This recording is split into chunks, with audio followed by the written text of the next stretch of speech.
Before the second day of class, you should quickly skim through Chapter 1 of Mazur's book, which doesn't contain much substance. There are a couple of things like unit conversions and estimation, but it should be a quick skim.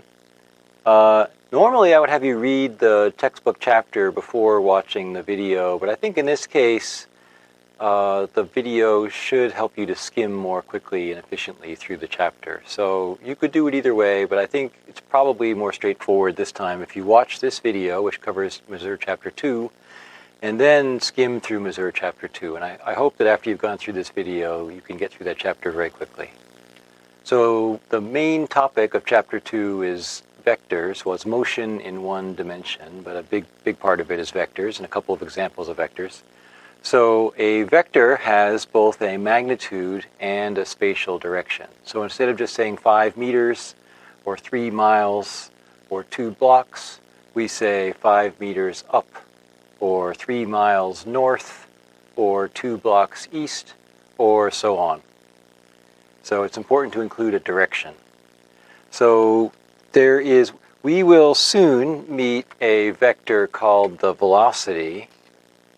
And it will, for example, be written like v with an arrow over it. The arrow reminds us that it has a direction. And it will have components v sub x, v sub y, and v sub z.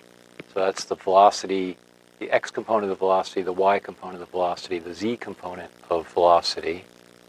This is the typical case for vectors in three-dimensional space. We have 3 coordinates because there are 3 dimensions to our spatial world. You could call them east-west and north-south and up-down, for example. But there is a special case vector, which we call r, which has components x, y, and z. So we don't normally write r sub x for the x component of the r vector. If we did, it would be x. And we don't normally write r sub y for the y component of the r vector. If we did, it would be y. And we don't normally write r sub z for the z component of the r vector. If we did, it would be z. So instead, we just say x, we say y, we say z. It's not clear what letter to associate with this combination x, y, z, so we just say r. By the way, I wrote this as an ordered triplet. So from a secondary school math class, you may have studied vectors in the plane. And often we used y for the vertical axis and x for the horizontal axis. And we might choose some point in the plane, maybe some point over here. And we would call that, maybe it's like a point P. But anyway, let's just give it coordinates x, y, written as an ordered pair. So we call this the origin. The origin would be like 0, 0. It would be like x equals 0, y equals 0. So we usually use like a capital O to represent the origin. And then this distance up from the horizontal axis we call y, and this distance over from the vertical axis we call x. And then we often, in secondary school math class, write this as an ordered pair, x, y. And then if you took high school physics, you probably learned to generalize this to x, y, z. You might have seen it in like your calculus class also. So for 3-dimensional vectors. So I think you might be accustomed to writing vectors in the plane as ordered pairs, x, y. And you might have also seen writing vectors in 3-dimensional space as ordered triplets, x, y, z. So I will often use that notation because I believe it is familiar to you. I remember learning it in secondary school, and probably you did too. But Mazur never uses this ordered pair or ordered triplet notation, so just bear that in mind. He uses this other notation using unit vectors that none of the students in this course ever like, but I'm just going to, we'll see it so we know what it is when we see it. So if you think of your secondary school days studying the XY plane, then this vector r points from the origin to some point x comma y. So that is sort of a vector we typically think of as representing an arrow pointing from the origin. The tail is at the origin. The head of the arrow is at the point xy that we represent. Although we also think of this ordered pair xy as simply representing this position, sort of this dot on the plane. But most of the time we think of a vector as an arrow. And so in this case, it's an arrow from the origin to this point xy.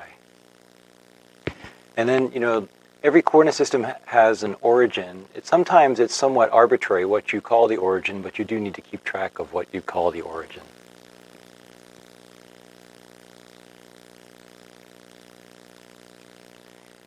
If we take a vector in 3 dimensions, like say this position vector x, y, z, the magnitude of r is written like this. It's like the norm or like the absolute value of r, and sometimes it's also just written plain old r without the arrows to indicate the magnitude of r.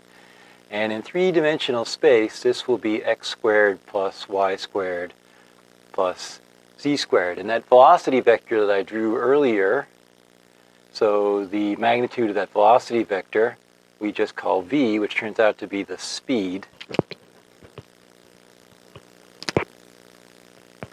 And its magnitude will be the x component of velocity squared plus the y component of velocity squared plus the z component of velocity squared. So that's the Pythagorean theorem at work.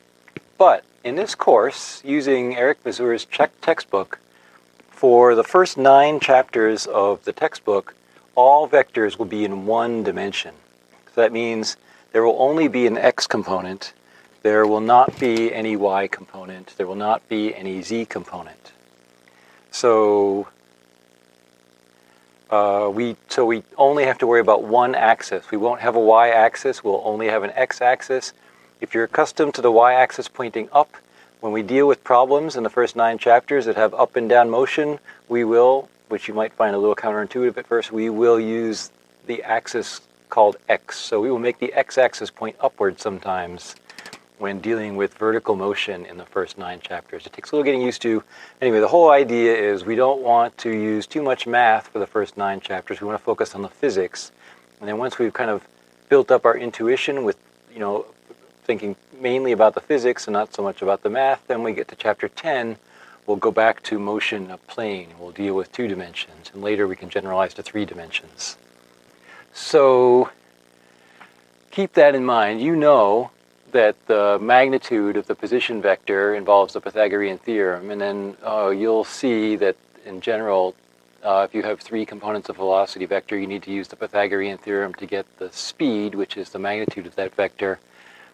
But we won't do that until about a month from now when we get to chapter 10.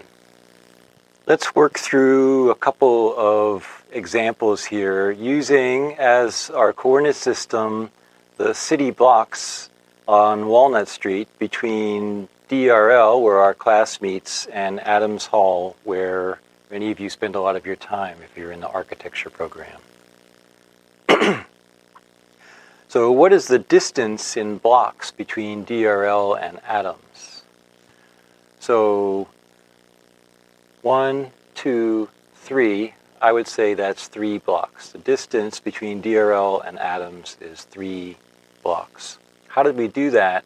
We took our ending position minus our starting position. So that's subtract. We subtract the starting position from the ending position, and we take the absolute value. That's the distance. And we'll do this writing out more steps in a minute. If you walk in a straight line, it starts at DRL and ends at Addams. What is your distance traveled?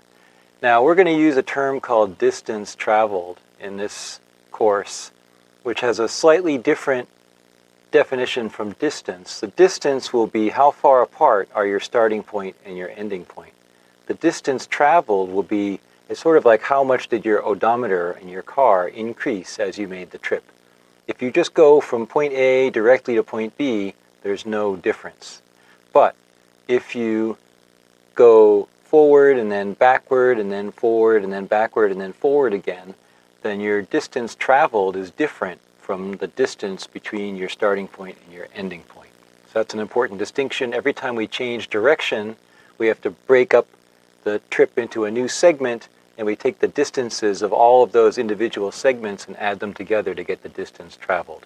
So we'll write that down in a minute also. So bear that in mind. The distance traveled has to be broken up into steps if you change direction. It's different from just the distance between your starting and ending points.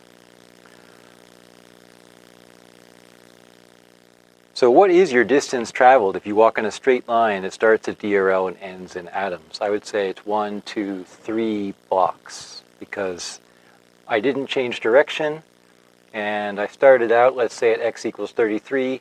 I ended at x equals 36. That's a difference of 3 blocks.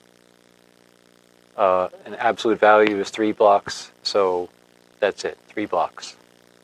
What is your displacement expressed using blocks and a compass direction?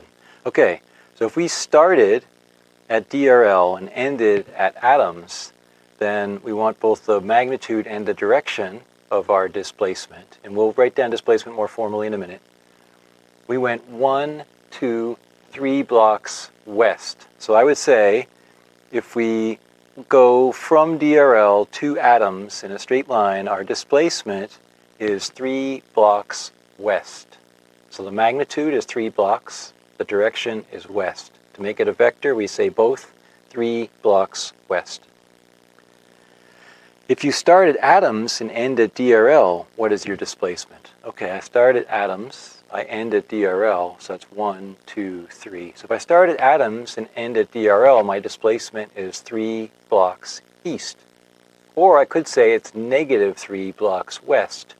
If I happen to have made my x-axis point in the west direction, maybe I want to always say west, and so then if I travel east, I'll say I travel a negative number of blocks west. So I could say negative 3 blocks west, or I could say 3 blocks east. What is my distance traveled in that case? Well, it's 3 blocks. So in the first case, my displacement was 3 blocks west. In the second case, my displacement was 3 blocks east. In both cases, my distance traveled was 3 blocks. If you start at Addams, walk to Meyerson, walk back to Addams, then walk to DRL, ending there, what is your displacement? Whoa. I think we're going to have to draw a little bit more detail to be able to remember that. So let's see. So we start at Addams, and we walk to Meyerson. So that's our first segment. And then we walk back to Addams. That's our second segment. And then we walk to DRL, and that's where we end. Okay. So if we want to work that out, then we need to add the lengths of these 3 segments, because you see at this point we change direction, and at this point we change direction. So here's the starting point. The starting point is at 36th Street, and the ending point is at 33rd Street. So you might think that the distance is just the 3 blocks between our starting point and our ending point. But the distance traveled, in other words, how much would our car's odometer have increased? Or, how much credit would I get for taking steps if I have to walk some number of steps per day for keep my smartphone happy? Then this is 2 blocks plus 2 more blocks plus 3 more blocks. That's 2 plus 2, 2 plus 2 plus 3. That's 4 plus 3 is 7. So, that was my distance traveled, sorry. So 2 plus 2 plus 3 is 7. So 7 blocks was my distance traveled for this back and forth trip. But my displacement only cares about my starting and ending points. So my displacement, I started at 36th and I ended at 33rd. So my displacement was 3 blocks east, or you could say negative 3 blocks west. So this trip where I go from Addams to Meyerson, back to Addams, and over to DRL, that displacement is the same as the displacement when I just walked from Addams straight to DRL. So the displacement in this case, Addams to DRL versus Addams to Meyerson to Addams to DRL, in either of those two cases, the displacement is 3 blocks east. It's my final position minus my initial position, both written in vector form. So that's 3 blocks east. But in this case, my distance traveled was 7 blocks, whereas in the original case, my distance traveled was just 3 blocks. You see, because I went here and then back and then back. So that's 7 blocks total that I covered, my odometer increasing. So there's some definitions we're gonna write down. For our next example, let's use my sort of crude map of the United States, and let's say we're traveling back and forth between San Francisco and Washington, D.C. So what is roughly the distance between San Francisco and Washington, D.C.? Well, I think it's about 3,000 miles, which turns out to be about 5,000 kilometers. Since we like metric units in this course, let's say it's about 5,000 kilometers. Okay. If you start in San Francisco and you end in DC, what is your displacement? I would say in this case, I have traveled 5,000 kilometers to the east. So I'm going to say 5,000 kilometers east. So that's a magnitude and a direction. So that's a vector. Which one is a vector? Oh, this is a vector. This is not a vector. So the displacement has a magnitude and a direction. The distance has only a magnitude. So this is a vector. Displacement is a vector. Distance is not a vector. Okay, so which one is a vector? Displacement.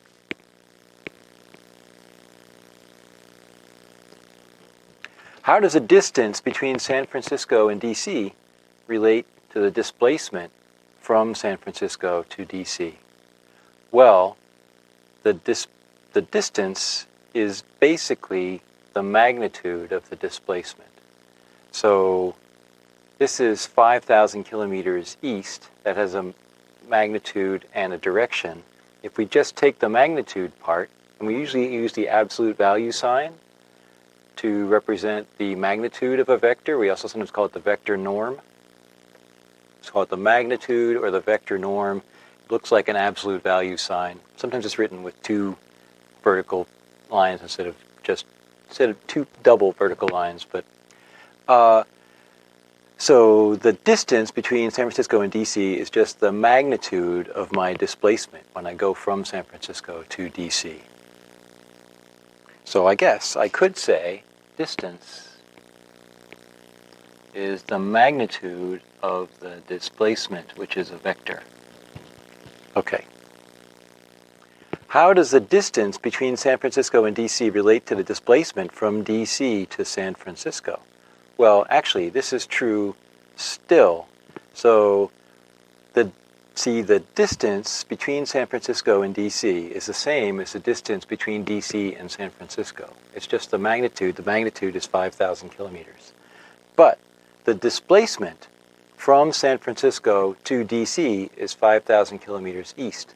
The displacement from DC to San Francisco is 5,000 kilometers west, which you could also call negative 5,000 kilometers east if you wanted to, if you happen to have chosen your x-axis to point east and maybe you want to do things in terms of the x-axis.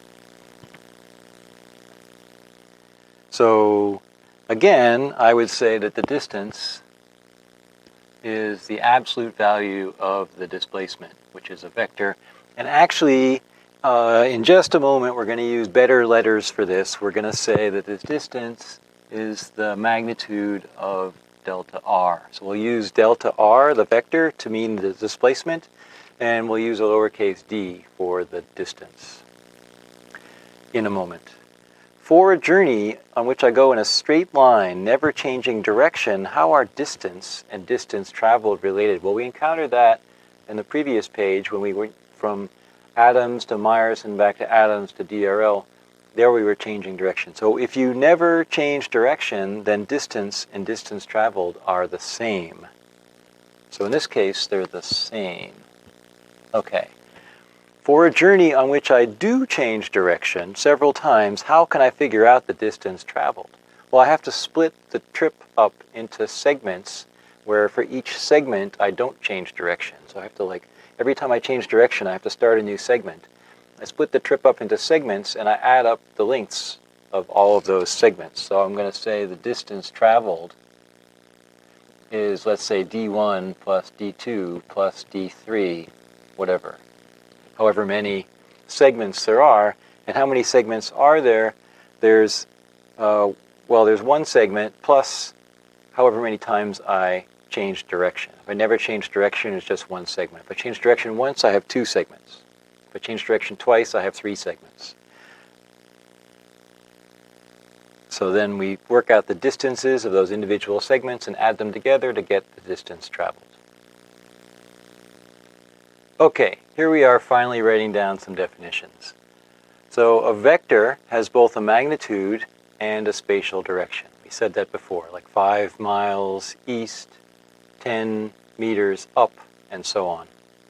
The position vector is a vector x, y, z pointing from the origin, which is 0, 0, 0, or you could just say capital O, to the object's location in space. Okay, we've said that before.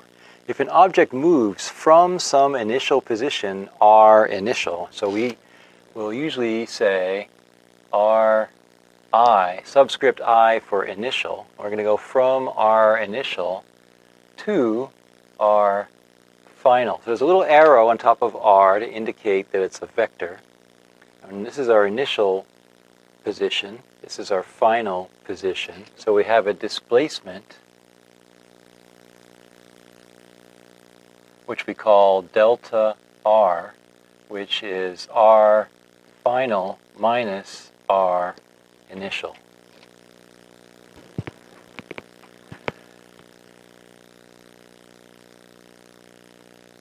And if we were drawing things, I don't know, on a plane, let's say, or on a map, and if this point on the map represents R initial, and if this point on the map represents R final, then this is delta R. So the delta R vector points from R initial to R final. Now technically, this vector R initial points from the origin to R initial, and this vector R final points from the origin to that point R final. But you might remember that when you subtract, well, if you want to be formal and say what is R final minus R initial, we take R final and then we add to it the negative of R initial. The negative of R initial would point back this way, and then you could translate that over to here, and then you go tip to tail and you have a vector that has this, that looks like this. It goes from the origin to this point over here, and that is the same vector as this vector that goes from R initial to R final. It's a little bit tricky, but it's the same. See, it has the same magnitude, it has the same direction. It's just that we put its tip, we put its tail in different places. That may have been unnecessarily confusing. In any case, this vector delta R points from R initial to R final. So displacement is a vector, points from where you started to where you finish. The distance between R initial and R final is d, which is just the magnitude of the displacement vector, which can also be written as the magnitude of this difference, R final minus R initial. Then of course we have to know how to subtract vectors. And in one dimension, so in one-dimensional space, which we're going to be in for the first 9 chapters, this distance d is just the absolute value of x final minus x initial. Okay, so if I start at 33rd Street and I go to 36th Street, then the distance is just the absolute value of 36 minus 3, and then we're measuring in blocks, so the distance is just 3 blocks. So we're going to see when we get to motion in a plane in chapter 10 that in 2 dimensions you can say that the distance is the square root of delta x, the quantity squared, plus delta y, the quantity squared. And then if you even wanted to generalize to 3 dimensions, you could say delta x, the quantity squared, plus delta y, the quantity squared, plus delta z, the quantity squared. But for the first 9 chapters, we're working in 1 dimension, so this is good enough for us. So we have a scalar quantity called distance. So scalar means it has a magnitude, it does not have a direction. So the scalar distance, the distance between r initial and r final, is called d, which is the magnitude of delta r, which is the magnitude of r final minus r initial. And in 1 dimension, this distance is just the absolute value of x final minus x initial. So if the object does not change direction between r initial and r final, then the distance traveled is the same as d. If the object does change direction, for example, suppose we go from the initial point to A, and then to B, and then to C, and then to the final points. We're going from initial to A to B to C to final, and suppose that we change direction at A, and we change direction at B, and we change direction at C. In that case, the distance traveled is the distance from the initial point to A plus the distance from A to B plus the distance from B to C plus the distance from C to F. So that's like this vector difference, right? Displacement, the magnitude of the displacement from initial to A plus the magnitude of the displacement from A to B plus the magnitude of the displacement from B to C plus the magnitude of the displacement from C to the final point. Now, we're going to be working in 1 dimension for a while. So in 1 dimension, the distance traveled for this case would be, so in 1 dimension, this would be x A minus x initial absolute value plus x B minus x A absolute value plus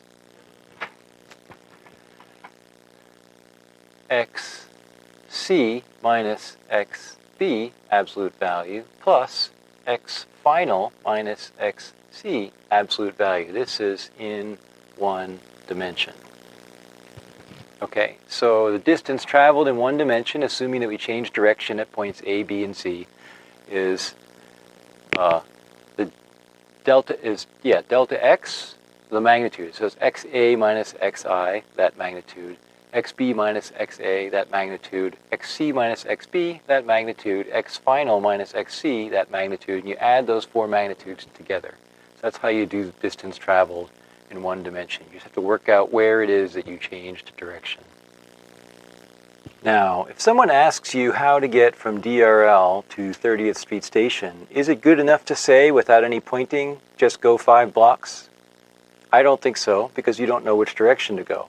What if somebody says go 2 blocks and then go another 3 blocks? Again, I don't think that's good enough because you don't know which direction. What about go 2 blocks north, then go 3 blocks east? I think that works because 2 blocks north from DRL would get you to 33rd and Market, and then 3 blocks east would get you to 30th and Market, which is where 30th Street Station is. So 2 blocks north, then 3 blocks east. So it seems like we need both magnitude and direction to get the correct displacement. So once again, first 9 chapters of the book, directions will be any given problem. It's going to be entirely north-south, or entirely east-west, or entirely up-down, or entirely forward-backward. There's going to be just one direction in the problem, just one axis to work with. You might go forward or backward, but there'll be always along one axis. And finally, we'll get to chapter 10, we'll start generalizing to a plane. And it's a little confusing that we're using this language of vectors, because you say, well, why do you need vectors if everything is in 1 dimension? But you still have to distinguish between forward and backward. You still have, even if it's just the east-west direction, there's a difference between 5 blocks east versus 5 blocks west. And I said this before, it's also, if you took physics before, you're used to up and down things being called y, everything is going to be called x for the first 9 chapters. You'll just have to get used to that. We have here a graph. Time goes from 0 seconds, there's 0, 1, 2, 3. So time goes from 0 seconds to 3 seconds. And position goes from x equals 0 meters to 7 meters. Okay.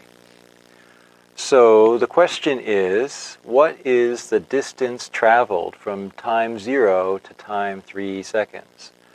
Well, do we ever change direction here? I mean, in other words, do we ever change from moving forward to moving backward? Which is what changing direction is in one dimension. I say no. I think we're always going forward. It appears that we're going forward at different speeds in these 3 segments, but we're always going forward. So we don't have to, we can just take the beginning to the end. So we have the distance traveled, in this case, is the same thing as the distance, which in one dimension is just x final minus x initial. And which is, that's the absolute value of 7 meters minus 1 meter, which is 6 meters. So our distance traveled in this case is 6 meters. What is the x component of displacement from 0 seconds to 3 seconds? Well, the x component of displacement is x component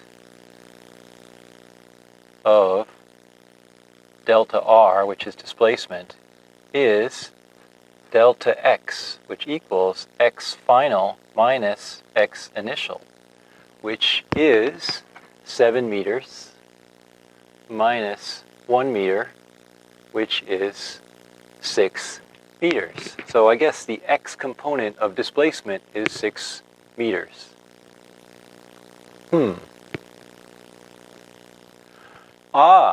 Now we've changed the problem a little bit. We basically reversed course. Now what is the x component of displacement? Well, now the x component of displacement, delta r is the displacement vector, is delta x, which is x final minus x initial, which is 1 meter minus 7 meters, which is minus 6 meters.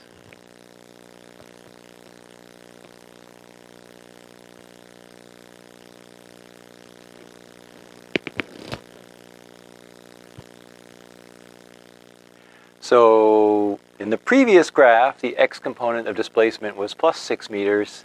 In this graph, the x component of displacement is minus 6 meters. In both cases, though, the distance traveled is 6 meters. Oh, now in this case, whoa, okay. So now, what is the distance traveled? Well, we can look and see which of these things are still true before we erase them. So you see, x final is still 1 meter, and x initial is still 7 meters. So I guess the x component of displacement is still minus 6 meters, for example. But, okay, what is the distance traveled? So we have to ask ourselves, in this case, do we ever change direction? So do we ever change from going forward to going backward, or from going backward to going forward? And I think we do, because I think we're going backward from 7 meters. Well, we're going backward here in this interval. and then we're going forward in this interval, and then we're going backward in this interval. So I think somehow we have to split this up into 3 segments because we're going backward here, forward here, and backward here. So we change direction twice. So the distance traveled is going to have 3 pieces which we have to add together, right? Because we change direction twice, we have 3 segments whose lengths to add together to get the distance traveled. So let's do that. So it seems like, and we can call this point A, we can call this point B, we don't have to be quite so formal. But remember, we said before that the distance traveled, in this case, would be XA minus X initial magnitude plus XB minus XA absolute value plus X final minus XB absolute value. So what is that? So this seems like this is 3 meters. 3 meters minus, this is, whoops, that's 3, that's 4.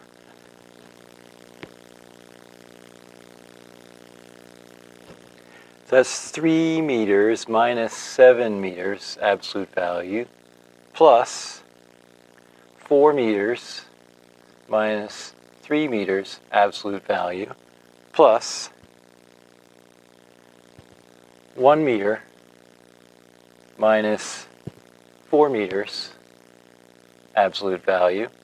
So that is 4 meters plus 1 meter plus 3 meters equals 8 meters. Now let's just stand back and see if that makes sense.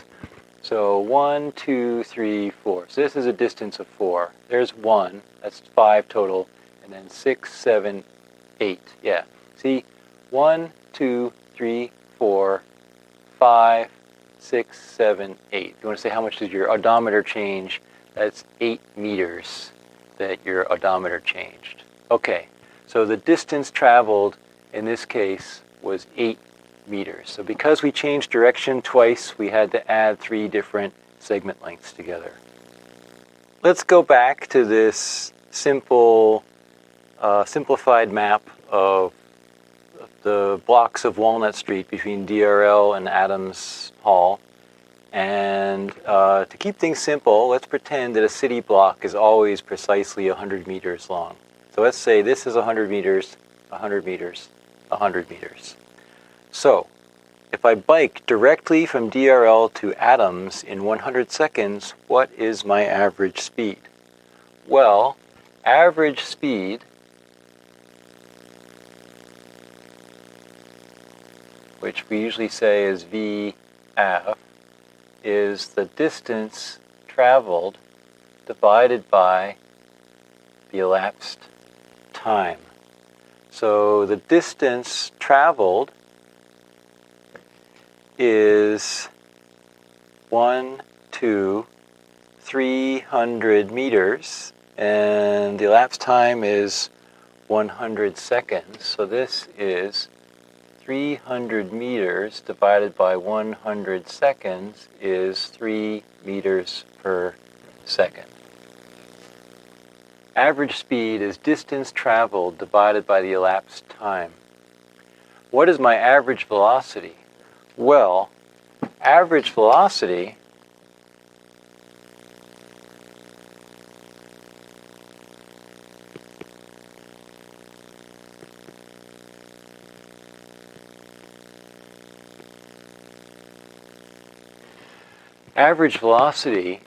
is displacement divided by elapsed time. What is my displacement? So this is the same thing as saying displacement, which is a vector, divided by elapsed time.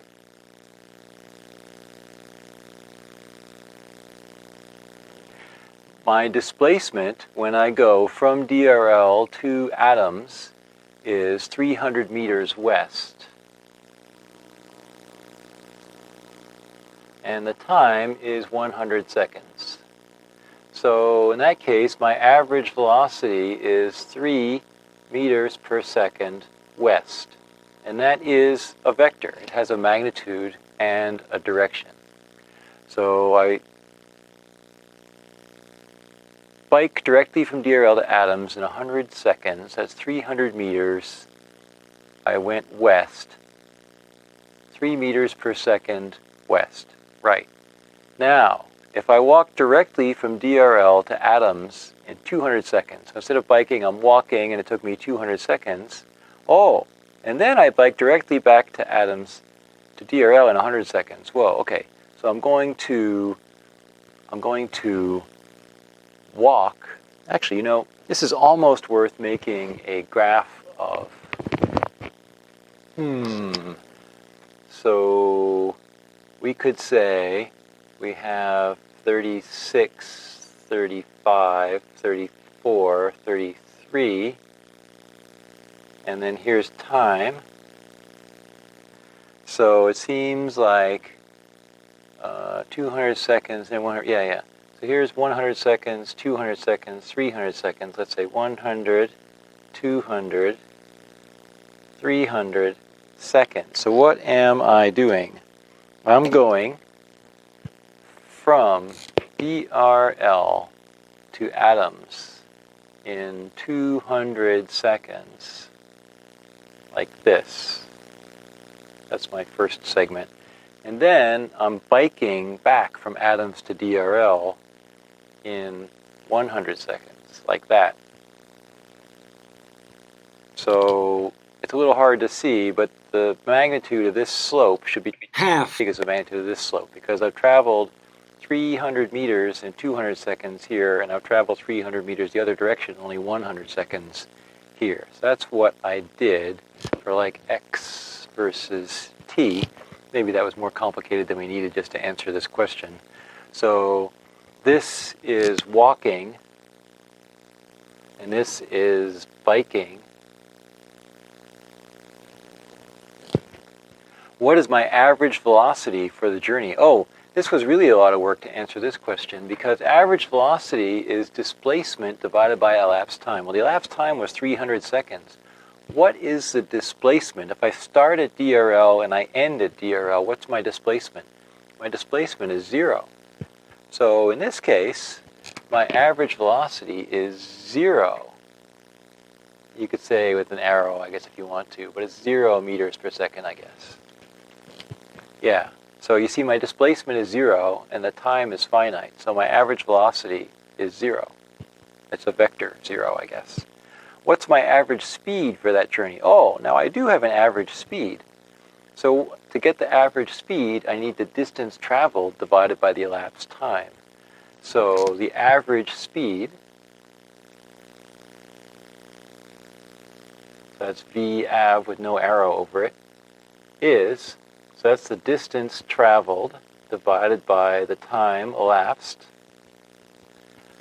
And the distance traveled is, I go 300 meters one way and then 300 meters the other way. So it's 600 meters in 300 seconds, which is 2 meters per second. So my average speed for this journey is 2 meters per second. In this case, I guess I had 3 meters per second. And in this case, it was 3 meters per second west. So, first question. My average speed on my bike here was 3 meters per second. My average velocity was 3 meters per second in the west direction. And then I wound up back where I started in the third question, so that was a displacement of 0, therefore it is an average velocity of 0. And my average speed for that last journey, which was part walking and part biking, was 2 meters per second. And to get that, I had to use the distance traveled. To get the distance traveled, I had to split the journey up into segments, starting a new segment every time I changed direction. Whoa, What is the relationship between speed at a given instant and velocity at a given instant? Well, speed is a scalar quantity. It does not have a direction associated with it. Velocity is a vector quantity. It does have a direction associated with it. And the speed at a given instant is the magnitude of the velocity at that instant. So speed v is the magnitude of velocity v. Okay, so v is the magnitude of the vector v. And it's probably easier if we make it more concrete. What does calculus say about the relationship between speed and distance traveled? Oh, gee.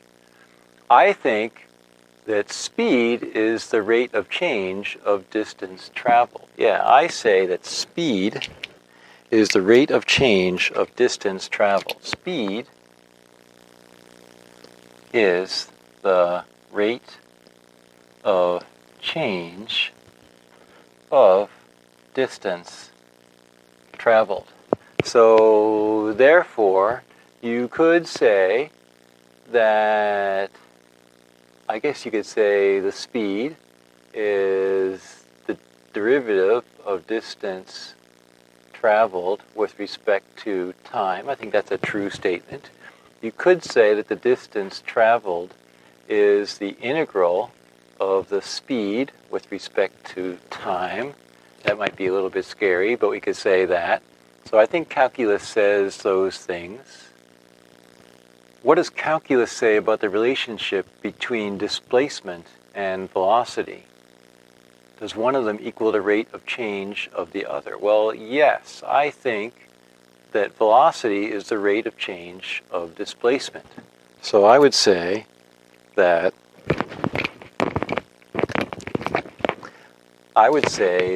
velocity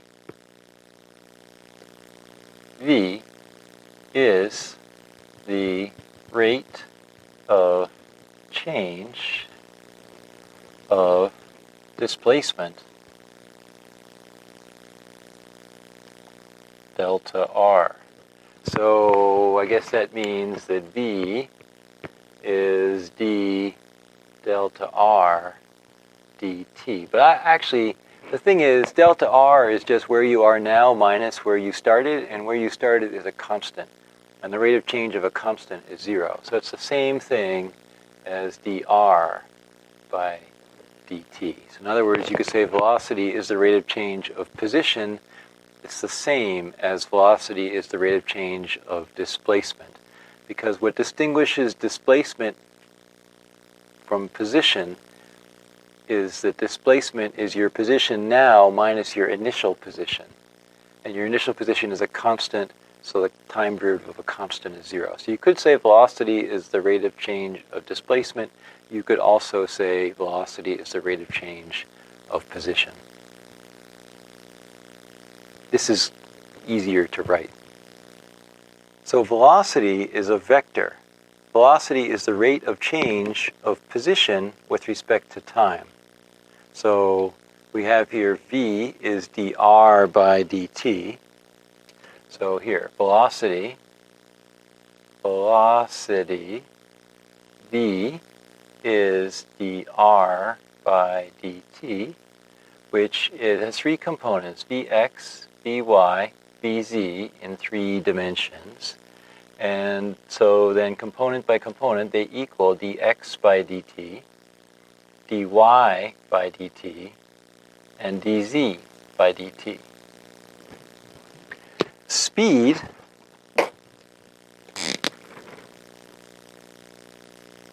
v is the magnitude of the velocity vector. So in 3 dimensions, this will look like, but you can cover your ears if you want to. This will look like vx squared plus vy squared plus vz squared square root of. But we're only working in 1 dimension for the first 9 chapters. So in 1 dimension,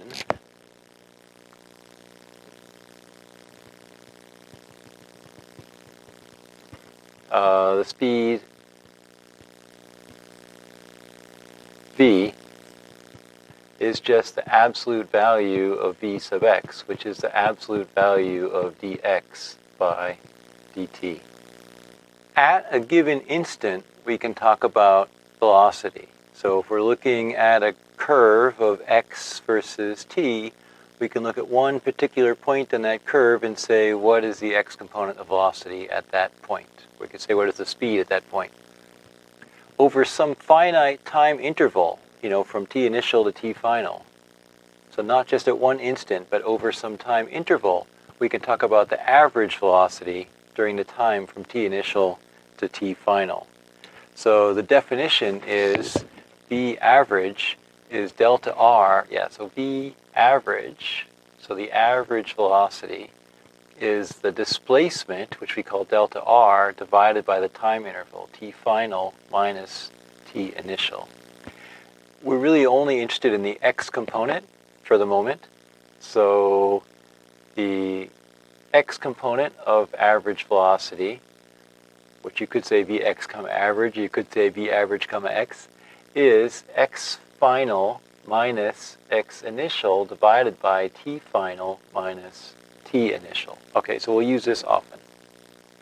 The average speed during some finite time interval from t initial to t final is called the distance traveled divided by the time interval.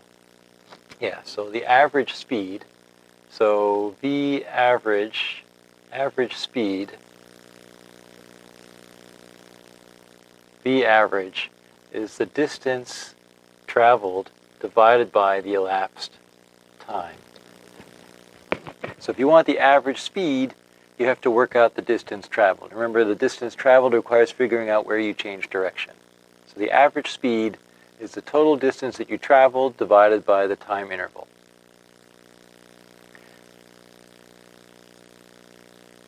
Whereas the average velocity is the displacement vector divided by the time interval. Or the x component of the average velocity is the change in the x-coordinate divided by the time interval. These are all easier by example, I think, than in generalities. When you read through Chapter 2, you will find example 2.9. So I've taken that same example, but I've added some different questions to it.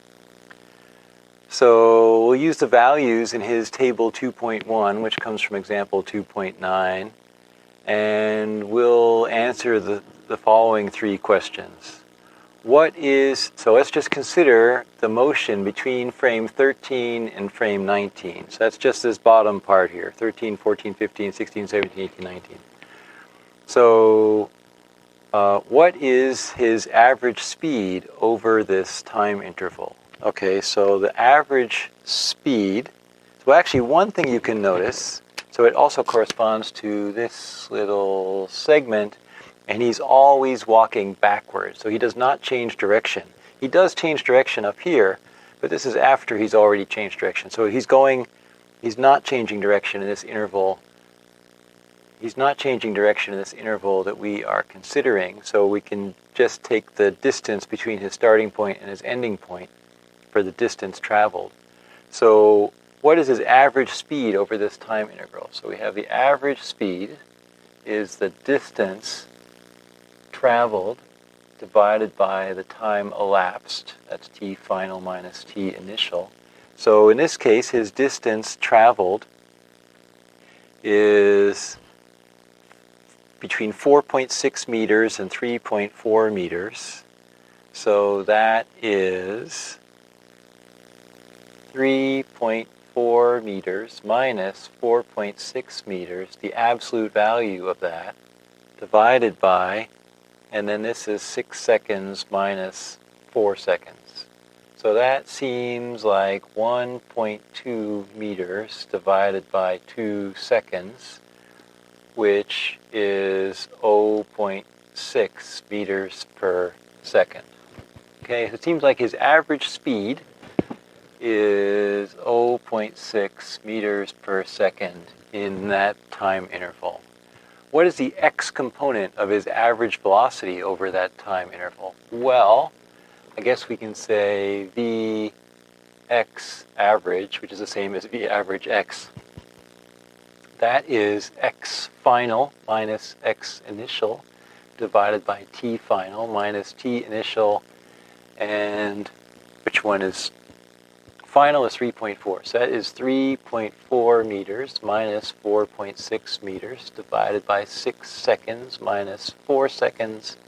So that seems to be minus 0.6 meters per second. Okay, so minus 0.6 meter per second. Okay. Write the average velocity during this time interval in terms of the unit vector I hat. Oh, yuck. Okay. So we'll see unit vectors in a moment. Anyway, the unit vector I hat has a length of 1 and it points along the x-axis in the positive x-axis direction. So, and it's actually equivalent to the vector. So I hat is basically like if you wrote an ordered pair 1, 0, or if you wrote an ordered triplet 1, 0, 0. So it has a 1 in the x direction and it has nothing in the y or z directions. So the unit vector notation will be the part of this chapter you like the least, I think. So his average velocity during that time in terms of the unit vector I, so I'm going to say v average, okay, the vector is minus 0.6 meters per second I hat. But I think you could equivalently say v average equals 0.6 meters per second backward. So if you say 0.6 meters per second is a magnitude, backward is a direction. So this is written as a vector. So if you want to avoid the I hat stuff, you can just use a word for the vector direction. So v average is 0.6 meters per second backward. Or you could say v average is minus 0.6 meters per second forward. That's the same thing. Minus 0.6 meters per second forward is the same as 0.6 meters per second backward. Okay, we have here a graph which has displacement x on the vertical axis, and it has time t on the horizontal axis. Time goes from 0 to 30 seconds. Displacement goes from 0 to 16 meters, although you can see the largest value that actually happens is 15 meters. So which statement best describes the motion depicted by this graph? I walk 1 meter per second forward for 10 seconds. Then I rest 10 seconds. Then I walk 1 meter per second backward for 10 seconds. Well, okay, I guess, then other ones say I walk a half meter per second forward. So I guess they all say forward. So I have to figure out how fast am I walking forward for the first 10 seconds. How would we do that? So over the course of the first 10 seconds, it seems like I travel 10 meters of displacement. So if I have a displacement of plus 10 meters over a time interval of 10 seconds, that is an x component of velocity, or in other words, a velocity in the forward direction of 1 meter per second. So I think I do walk 1 meter per second forward in the first 10 seconds. So that seems to be true. That means I don't like this one, and I don't like this one, but this one also could be okay. So I guess we've narrowed it down to 2 possibilities now. Then I rest 10 seconds. I guess they all say that, so that doesn't give us any information to rule out an answer here. Then I walk 1 meter per second backward for 10 seconds versus then I walk a half meter per second forward for 10 seconds. Okay, so this is resting for 10 seconds. This is going forward. So what's happening here? So in this little segment, am I going forward or backward? Well, I think I'm still going forward because x is increasing as time increases. So I don't think I'm going backward. So I think that this one can be ruled out. But let's see if this rate at which I'm going forward makes sense. So it seems like I go from x equals 10 meters to x equals 15 meters in the time interval from 20 seconds to 30 seconds. So that is a displacement of plus 5 meters in a time interval of 10 seconds. So that's plus 1/2 meters per second. So I think I like that. So I think answer D looks pretty good to me. What is my average velocity during the 30-second interval shown on this graph? So the time goes from 0 to 30 seconds. Displacement goes from 0 to 16, but really 15 is the largest point in meters. So my average velocity, oh, and by the way, remember that I hat is the unit vector pointing forward along the x-axis, in other words, pointing in the direction in which x increases. Okay. So I don't really like the I hat stuff, but I'm going to use it just enough that it doesn't look too unfamiliar when you see it in the book. So V average is the displacement, which is a vector,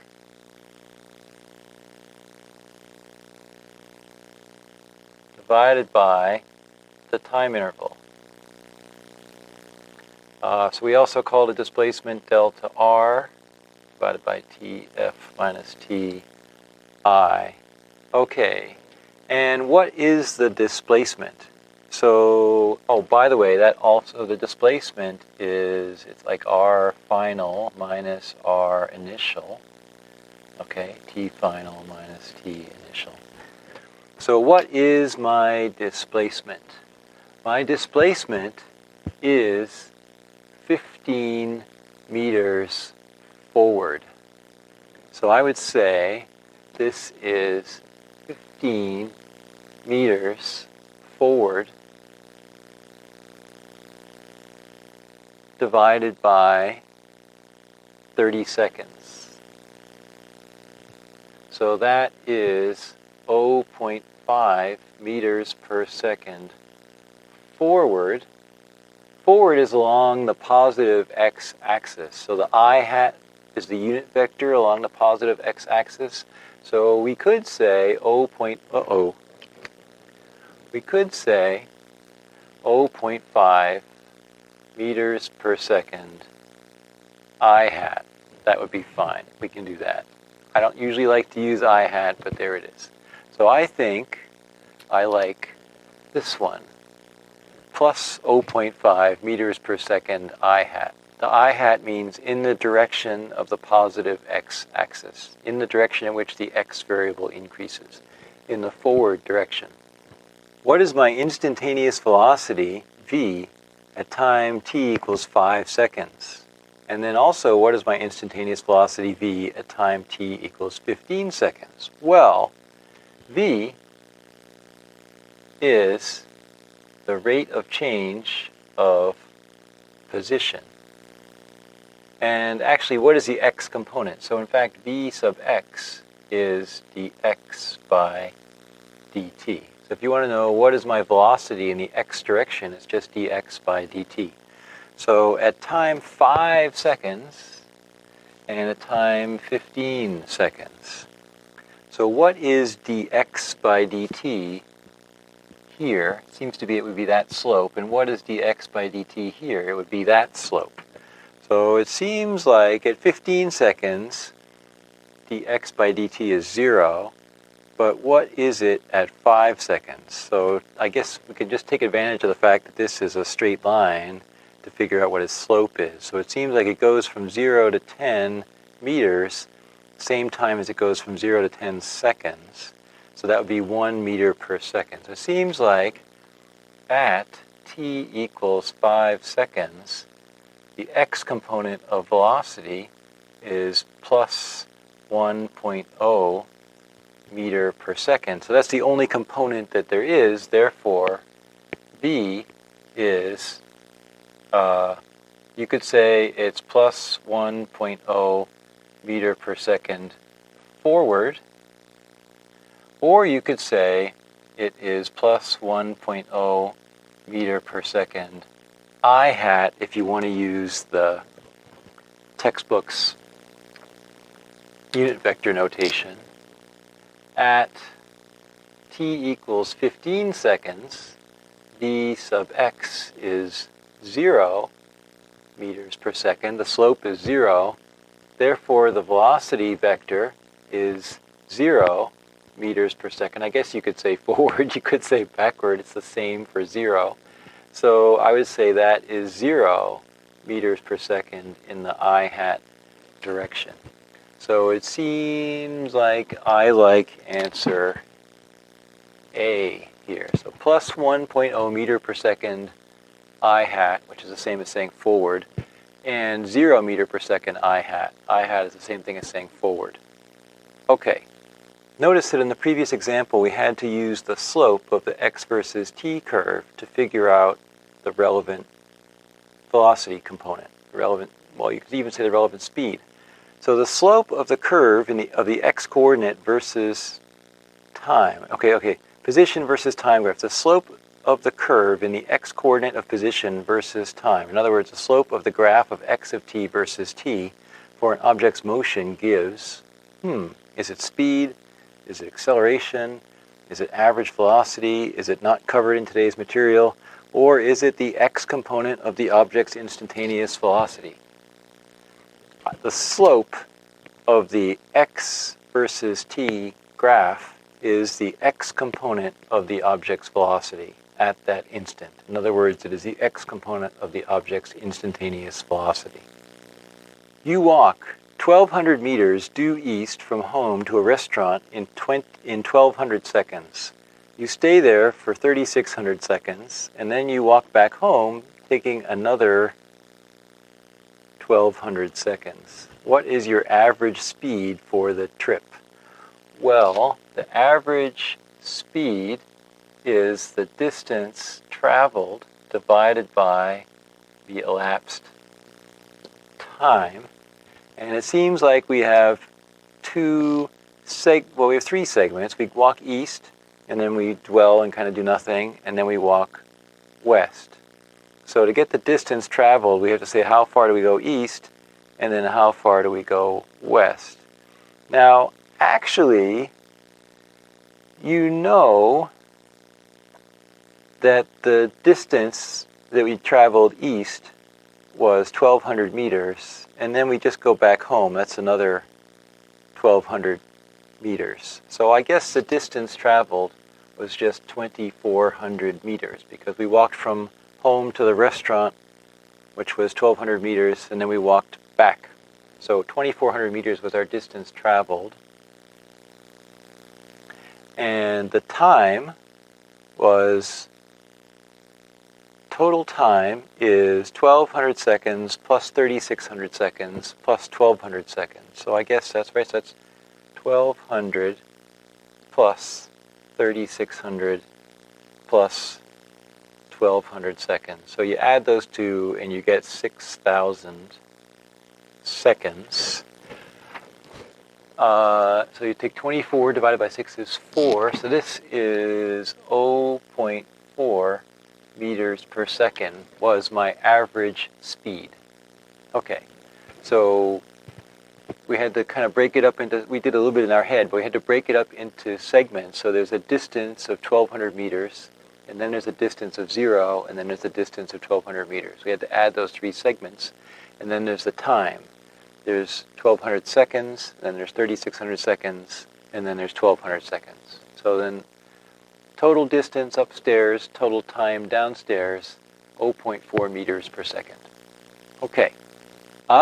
Same scenario. What is your average velocity for the trip? Well, the average velocity is my displacement divided by the change in time. So that's just delta r divided by tf minus ti. So for example, the x component of my average velocity is just x final minus x initial divided by the change in time. And, well, I start out at home, and then at the end, I'm back at home, and meanwhile the difference was 6,000 seconds. So I guess it's 0. So I think this is 0. Maybe there's some units, meters per second.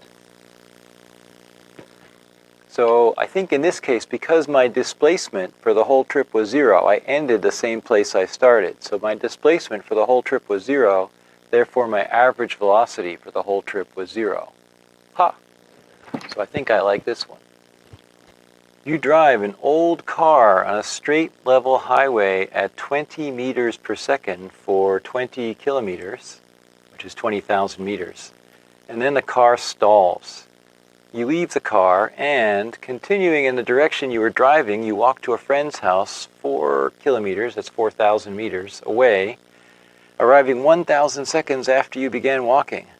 Whoa. What is your average speed during the whole trip? Well, average speed is the distance traveled divided by the elapsed time. So what is the elapsed time? Well, I guess we don't... Gee, this is tricky, right? So what is the distance traveled? We have two segments. One is 20,000 meters. Let's say 20 kilometers. And the other one is 4 kilometers. So we know the distance traveled. What is the time?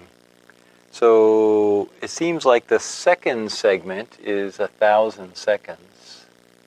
How long does this first segment take? Well, I guess we have 20 meters per second. Oh, that's upside down. So you know that distance is speed times time. So the time is the distance divided by the speed, which is 20,000 meters divided by 20 meters per second, which is 1,000 seconds. So it seems like this 20 kilometers at 20 meters per second, the time that took must have been another 1,000 seconds. So this seems like 24,000 meters divided by 2,000 seconds, which is 12 meters per second. Oh, there we go. So our average speed for this trip was 12 meters per second. One thing that was tricky about this is that we were, in order to figure out the time for this first segment, we had to divide the distance by the speed. There was also some tricky stuff with meters versus kilometers. Here's a graph of position in meters versus time in seconds. So the time goes from 0 seconds to 1 second. The distance, the position goes from 0 meters to 0.35 meters. Where is the object moving forward? What does forward mean? Forward means that the x component of velocity is bigger than 0. That means dx by dt is bigger than 0. That's what forward means. Moving forward. Moving forward, its velocity has a positive x component. Well, if we're just in one dimension, right? So moving forward along the x-axis means that the velocity in the x direction is positive. So where is that true? That's where the slope of this curve is positive. So I would say it's moving forward in that interval. Where is the object moving backward? I would say it's moving backward in this interval.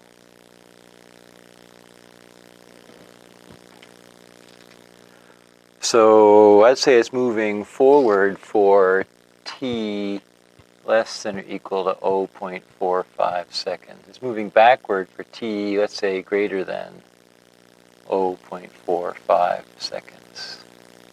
Maybe this is less than. Where does the speed equal 0? Oh, well, I guess the speed, so we know that in one dimension, the speed is just a magnitude, the absolute value of dx by dt. So that's the absolute value of the slope. So where does the slope appear to be 0? I think there's one point where the slope is 0, and that is here. So this is at t equals 0.45 seconds. Oh, where is the speed largest? Well, the speed is the magnitude of the slope. So that's not the same as where is the slope largest. It's where is the slope largest in magnitude. So the slope seems pretty big here, and it seems pretty big here. Which one is bigger in magnitude? Well, let's see if we can work that out. We want to try to figure out whether the magnitude of the slope of the x versus t curve, in other words, the magnitude of the x component of velocity, in other words, the speed. We want to figure out whether the speed is bigger over on the far left side of this graph or the far right side of this graph. Those are both places where the slope of the curve appears to be pretty large in magnitude. So which one is a larger magnitude? The one way to do it by eye is to notice that in this case, we have gone 0.05 meters in this much time. In this case, we've gone 0.05 meters the other direction in a smaller time. You see, because this time interval is smaller than this time interval. So I think, therefore, this slope is larger in magnitude. So I would say the speed is largest at t equals 1.0 second. Now, where is v sub x, that's the x component of velocity, largest? Well, that's not saying where is this magnitude largest. Remember, this is dx by dt. So it's not where is the absolute value largest. This is where is dx by dt largest. So in that case, it's going to be over here at t equals 0 seconds, because this is a negative dx by dt. So a positive dx by dt is always bigger than a negative dx by dt. But, this slope is bigger in magnitude than this slope, but this slope is negative and this slope is positive. So a positive slope is bigger than a negative slope, but of course this negative slope has a bigger magnitude than this positive slope does. So I would say the speed is largest if t equals 1 second, but v sub x, the x component of the velocity, is largest at t equals 0 seconds. So the thing is, you have to consider the sign, and you have to consider whether you want the magnitude, which is for the speed, or you want the x component, which is for the x component of the velocity. Here's the same curve again. We have a different set of questions. So for this motion represented in this figure, what is the object's average velocity between t equals 0 and t equals 1 second? Well, let's just look at the x component. So Vx average is x final minus x initial divided by t final minus t initial. X final is 0. X initial is 0.1 meter. And t final is 1 second. T initial is 0 seconds.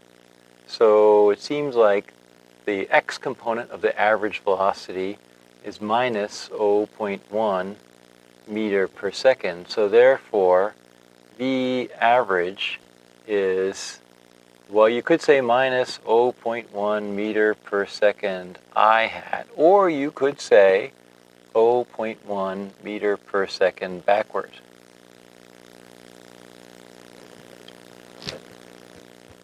What is its average speed during this same interval? Well, to get its average speed, so average speed is the distance traveled divided by the elapsed time. And the distance traveled, so you see it's going forward here, and then after that it's going backward. So we need to add those two distances. So here's one distance, and then here's the other distance. So we need to add those two distances to get the distance traveled. So we have 0.1 up to 0.3. So that's 0.2 meters going forward, and then from 0.3 down to 0. So then we have 0.3 meters backward. And then what's the time? The time is 1 second total. So that is 0.5 meters in 1 second, which is 0.5 meters per second is the average speed. So I guess this is 0.5 meters per second. Why is the average speed different from the magnitude of the average velocity? See, the magnitude of the average velocity is 0.1 meter per second, but the average speed is 0.5 meter per second. Why is that?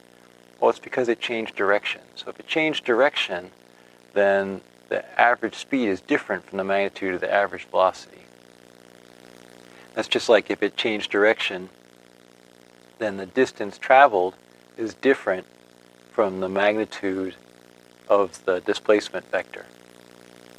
So if you are accustomed to writing vectors in a plane as ordered pairs, or maybe you've used ordered triplets to write vectors in three-dimensional space, then we can say that the unit vector in the x direction, I hat, you could call it 1, 0 in the plane, or if you're in three-dimensional space, you could call it 1, 0, 0.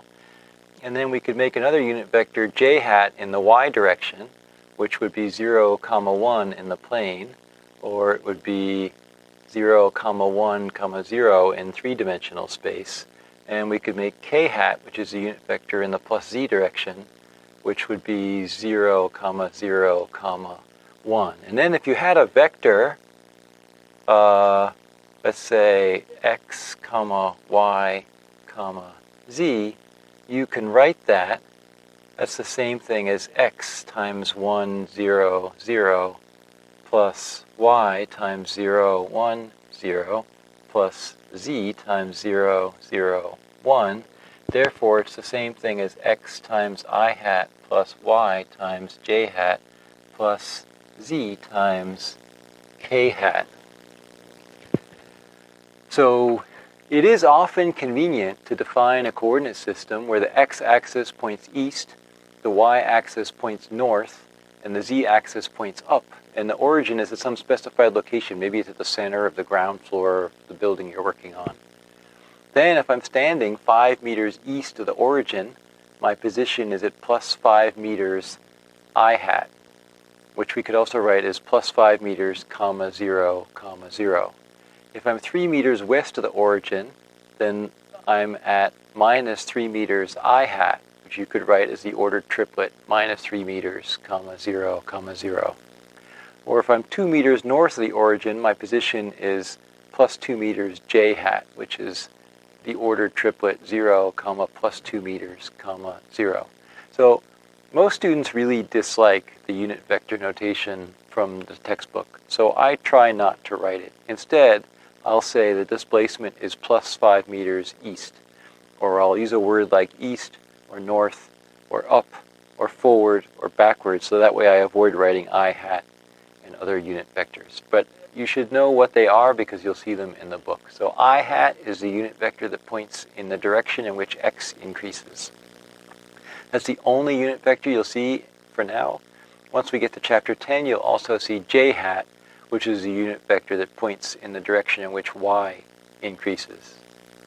So vectors are pretty useful. Like if you ever, like on a two-dimensional map, you have longitude is one coordinate and latitude is the other coordinate. You have geocodes, so it's like latitude, longitude. Or in a 3D CAD model, you'll have x, y, and z coordinates as you put together the vertices of every triangle or the vertices of every polygon. Again, for the first 9 chapters of the book, all of our problems will be one-dimensional. So we're only going to use the x-axis. If we have a vertical problem, we're going to call the vertical axis x. That makes the use of vectors seem a little weird at this stage because you're accustomed to vectors being like pairs or triplets of numbers, things that have more than one possible way they can go. But it is still important. If we're talking about displacement forward is different from displacement backward. Even if we can only move in the east-west axis, 5 miles east is different from 5 miles west. So it's still a vector. It still has a direction in addition to its magnitude. It's just that it's only along a single axis. So in one dimension, the position is r, which you could say is x, comma, 0, comma, 0. So that would be x times I hat. Then the x component of the vector v, so if we have a vector v, its x component is v sub x. And in one dimension, you would say v, I guess you could say it's like v sub x, and then there's no y component, and there's no z component, so then that's just v sub x times I hat. Since I hat it's just a thing that points in the x direction. I would say that the I hat, as far as I'm concerned, I hat is 1, comma, 0, comma, 0. The x component of the vector r is just x, right? Because r is a special case. It has x, y, z instead of vx, vy, vz. You don't know what letter do you associate with x, y, z. So you call it r. Okay, the position, like the radius. So in one dimension,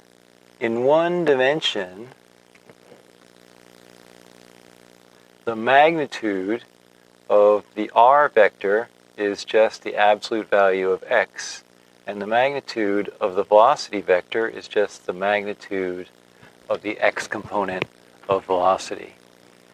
So I think you'll see vectors seeming more familiar when we get to jet motion in a plane in chapter 10. So it's probably where you first saw vectors in secondary school, was in the context of ordered pairs on a plane. Here's just a recap of notation.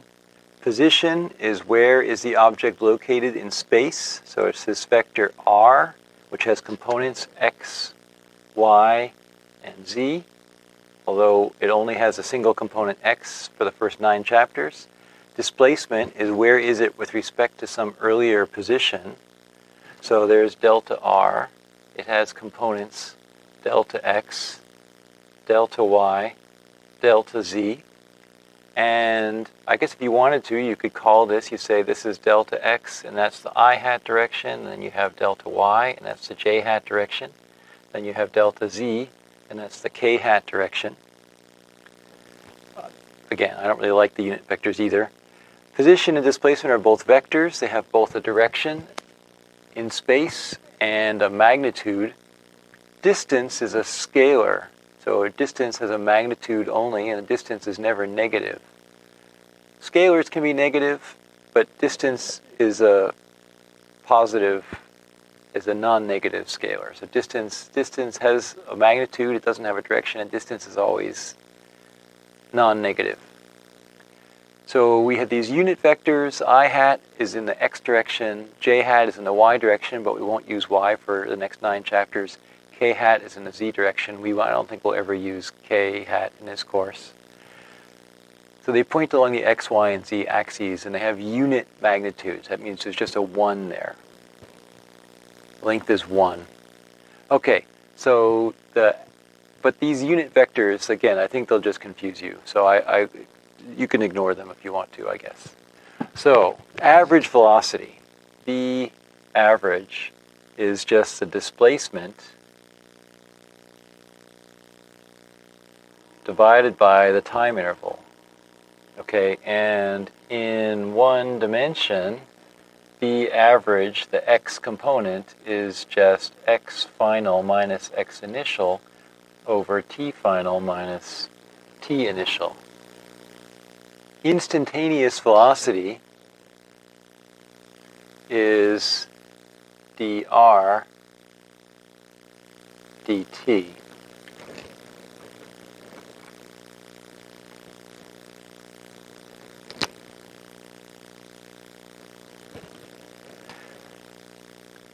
So that would have components dx by dt, dy by dt, and dz by dt. But again, we're only working in one dimension for now. So in one dimension, v sub x is just dx by dt. Okay, so the x component of velocity is the slope of the x versus t curve. It's just the rate of change of x with respect to time. Velocity is a vector. Velocity has a direction in space. Speed is a scalar. Speed only has a magnitude.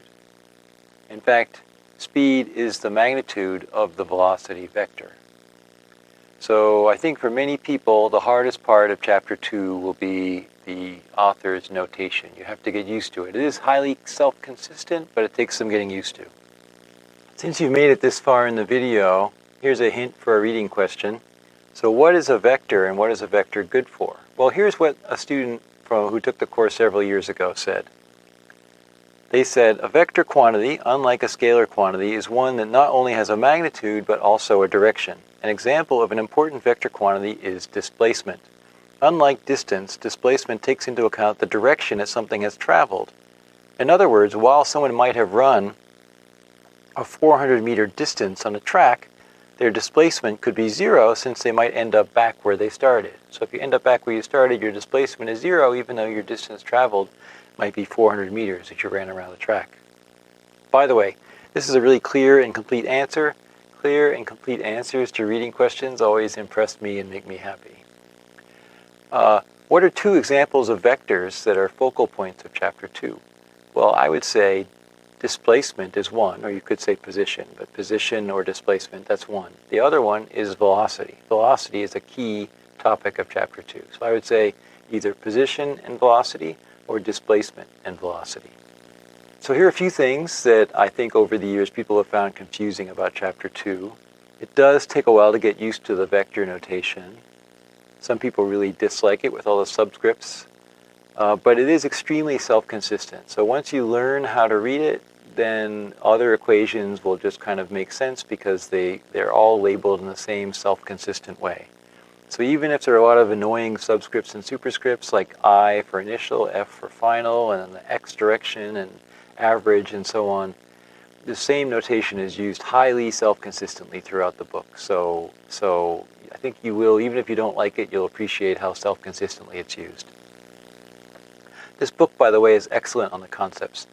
If you learned equations in a high school physics course, but you didn't learn concepts, then you might have come away thinking that physics is boring because you're just plugging things into equations and it's meaningless. Whereas if you really learn the concepts, then the equations become not things to memorize. The equations just become the way that you take the concept and express it in the language of mathematics. So it really then becomes all about the concepts. So I really like the way this book puts the concepts first.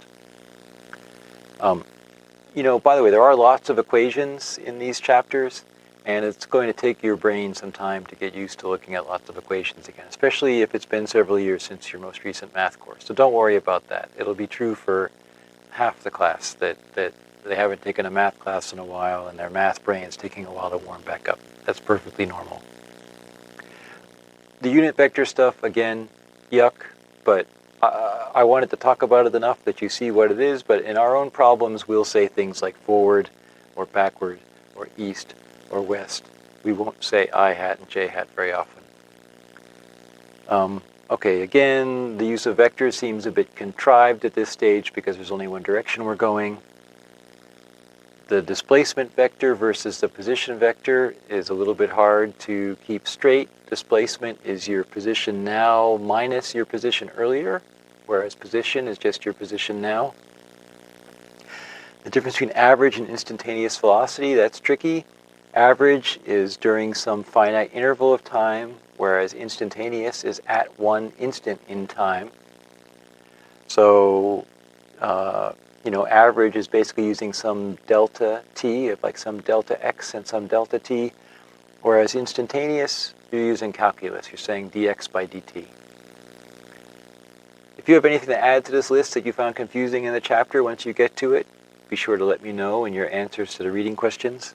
Okay, and then next time, we're going to move onward to acceleration. By the way, you might wonder, why are we talking about velocity now and then next time about acceleration when architectural structures generally do not move? And the answer is, we want to come away understanding very clearly, we want to have a solid understanding of forces and torque.